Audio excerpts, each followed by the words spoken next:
she was immediately transferred after this to a minimum security prison where she is on work release. She can leave the grounds. This is off limits They for have yoga. sexual predators. They have yoga. Yes, and arts and crafts, but Right. she can leave. This is ridiculous. And it took a special waiver to allow a sexual predator to be at this prison, because otherwise it is totally not allowed. I am really hopped up about the release of Ghislaine Maxwell's, I don't want to call it testimony, her interview with Donald Trump's lawyer, who also happens to be the number 2 at the Department of Justice, Todd Blanche. It is an outrage. And I know I sent you the link to both the audio and the transcript, so you can either read or listen.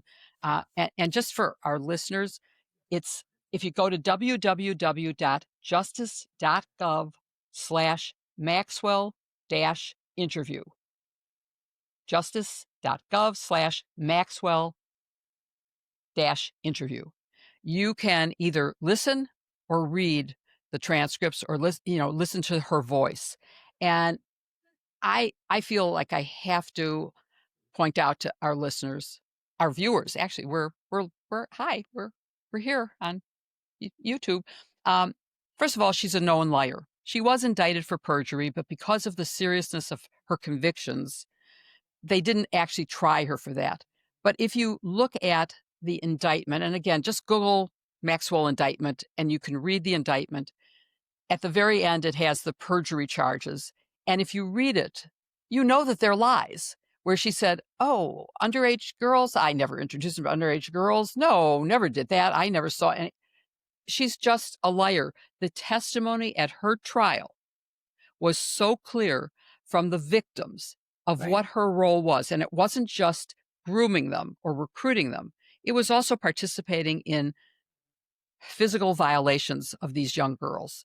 So she's a liar, and you can't believe anything she says. I was listening when it came on to CNN, when they released the tapes, and they were in the very first few minutes. I was thinking, why are people even considering that this is legitimate? I mean, when she said that she never recruited anybody, I mean, Virginia Giuffre, I mean, she testified that she was at Mar-a-Lago, and also there's a book written by, I'm reading it, and Brown. Yes. And it was clear. Ghislaine Maxwell used to go to like universities and places where there were young girls. High schools. And recruit people for him.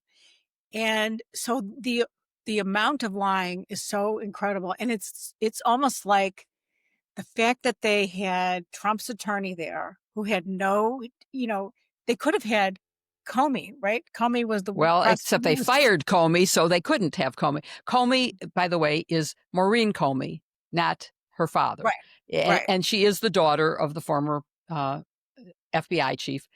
She was one of the prosecutors for this case. She knows the facts. She could have done a legitimate interview with pushback. She knows what the evidence was.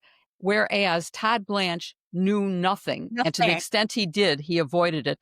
That examination sounded like a direct examination of your witness. There was no cross-examination. There was no diving into, well, the evidence at trial said whatever. And by the way, you mentioned books, and Virginia Giuffre has a book coming out in October, which it was written, I guess, finished like just a few months after she committed suicide. And so it's very tragic. To remember that she's only died 3 months ago, I believe. And if you saw her family members interviewed on TV, this was like raw for them. I mean, they have not gotten over this. And the fact that Todd Blanche was doing this, asking the questions, it was like the DOJ was like giving her a microphone. It was to rewrite history. I mean, she was rewriting history. She is ignoring what the evidence at trial was. And she was doing it with the clear intention of, I want a pardon. It was so clear, because she would interrupt. Oh, wait, I just want to add how much I admire the president and all he's accomplished. she should have just said, "I want the man who could pardon me. I wanted him to let you know that the man who possibly could pardon me was nowhere around this." I mean, Right, right. ridiculous. It was, Exactly, and and she but also, denies that he ever did anything improper, but she also denies that she ever did anything improper. That's why she's in jail, is because she did. She denies that Jeffrey Epstein ever did anything improper. She didn't know he was getting massages. I mean, this is she so was partaking. I'm reading the book, and it's pretty graphic, and she was partaking in all this stuff. But um, the whole thing is just outrageous, and it's really outrageous for the victims. right. And let's look at the proof that she was lying and that this was all for a purpose. She was immediately transferred after this to a minimum security prison where she is on work release. She can leave the grounds. This is off limits They for have yoga. sexual predators. They have They yoga. yes, and arts and crafts, but Right. she can leave. This is ridiculous, and it took a special waiver to allow a sexual predator to be at this prison, because otherwise it is totally not allowed. And I also want to point out, if anyone was going to interview anyone, it should have been the victims. Give them the voice they deserve. Let the victims tell what the evidence against everybody is. And the other person who was not called in to testify was Alex Acosta. Some of you may remember him as being the Secretary of Labor under Trump. He was forced to resign when it came out that he had given a sweetheart deal to Jeffrey Epstein.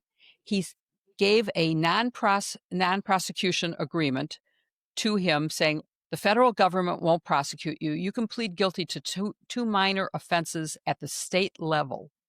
And that's what he did. He got a minimum sentence, also with work release. He spent almost no time. He slept at the prison, but he went wherever he wanted during the day. So it was outrageous. And I will point out, it was done illegally, because such an agreement should have been gone through the victims. They should have known about it and been able to weigh in, but he did not present it to them. And the judge said, this is completely illegal, but it's too late to do anything about it. Right. And so it went through. There was a meme going around this week that said, so Trump couldn't send the National Guard when the Capitol was when the whole insurrection was going on, but he did send the National Guard to make sure that nothing comes out about him and Epstein, which I thought was, Yeah. It's all true. I mean, right. it's a really sad state of affairs.